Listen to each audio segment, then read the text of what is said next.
सरकार का ध्यान महान क्रांतिकारी स्वर्गीय डॉक्टर गया प्रसाद कटियार की ओर आकृष्ट कराना चाहती हूं, जिन्हें 7 अक्टूबर 1930 को अंग्रेजी हुकूमत ने प्रसिद्ध लाहौर षड्यंत्र केस में आजीवन कारावास कालापानी की सजा सुनाई थी।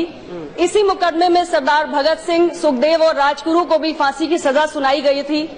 देश और प्रदेश में शासन कर चुके विभिन्न राजनीतिक दलों, सरकारों और इतिहासकारों ने लगभग इस क्रांतिकारी योद्धा के योगदानों को और उनकी कुर्बानियों को भुला दिया है और इसीलिए उनकी जन्मस्थली ग्राम खजरी खुर्द, तहसील बिल्लौर, जिला कानपुर, उत्तर प्रदेश और उनके मृत्यु स्थान ग्राम जगदीशपुर में ऐसा कोई भी प्रतीक चिन्ह नहीं है जो आने वाली पीढ़ियों को उनकी कुर्बानियों की याद दिला सके। उनके दादा स्वर्गीय महादीन कटियार ने 1857 के प्रथम स्वतंत्रता संग्राम में बढ़ चढ़कर हिस्सा लिया था, जिनकी कहानियां सुनकर डॉक्टर गया प्रसाद कटियार के मन में अंग्रेजों के प्रति नफरत पैदा हो गई थी।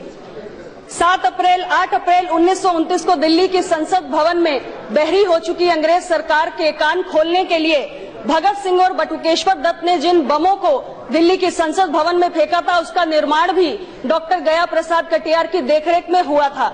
और सॉन्डर्स हत्याकांड के बाद जब अंग्रेजों ने क्रांतिकारियों की धरपकड़ शुरू की तो सहारनपुर में बम फैक्ट्री का संचालन करते हुए डॉक्टर गया प्रसाद कटियार अपने अनेक साथियों के साथ गिरफ्तार किए गए और उसके बाद अंग्रेज सरकार ने उनके ऊपर बहुत सारी यातनाएं देकर बर्बर अमानवीय सलूक करके उनसे उनके साथियों के राज उगलवाने का प्रयास किया, लेकिन वे सफल नहीं हुए। तो उन्होंने डॉक्टर कटियार उनके कई साथियों पर एक तरफा मुकदमा चलाकर लाहौर षड्यंत्र केस में उन्हें आजीवन कारावास कालापानी की सजा सुना दी। ये केस विश्व का सर्वाधिक चर्चित केस रहा क्योंकि न्याय के नाम पर इसमें सरकार ने कानून की धज्जियां उड़ाई। और अभी कुछ समय पूर्व ही सुप्रीम कोर्ट ने इस महत्वपूर्ण केस की फाइलों को प्रदर्शनी के माध्यम से आम जनता के अवलोकनार्थ भी खोला था। गिरफ्तारी के लगभग 17 वर्षों के लंबे जेल जीवन में डॉक्टर गया प्रसाद कटियार से घबराई हुई अंग्रेज सरकार ने उन्हें देश के विभिन्न प्रांतों की कई जेलों में रखा, जिसमें लाहौर, रावलपिंडी, मुल्तान, कलकत्ता, बेल्लारी, राजमहेंद्री, सहारनपुर, नैनी, सुल्तानपुर, लखनऊ, कानपुर और यहाँ तक कि अंडमान निकोबार द्वीप की सेलुलर जेल भी शामिल है, जिसमें वो 7 वर्षों तक रहे और अपने 400 साथी बंदियों के साथ मिलकर उन्होंने 46 दिनों की भूख हड़ताल की, जो उस समय में विश्व रिकॉर्ड थी। और उसके बाद 1930 में लाहौर की जेल में उन्होंने 63 दिनों की भूख हड़ताल की।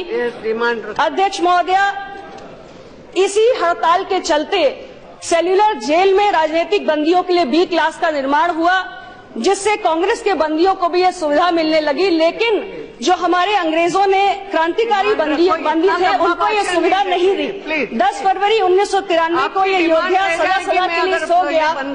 ऐसे क्रांतिकारियों के बलिदानों से ही आने वाली पीढ़ियों को आजादी के महत्व के बारे में पता चलता है।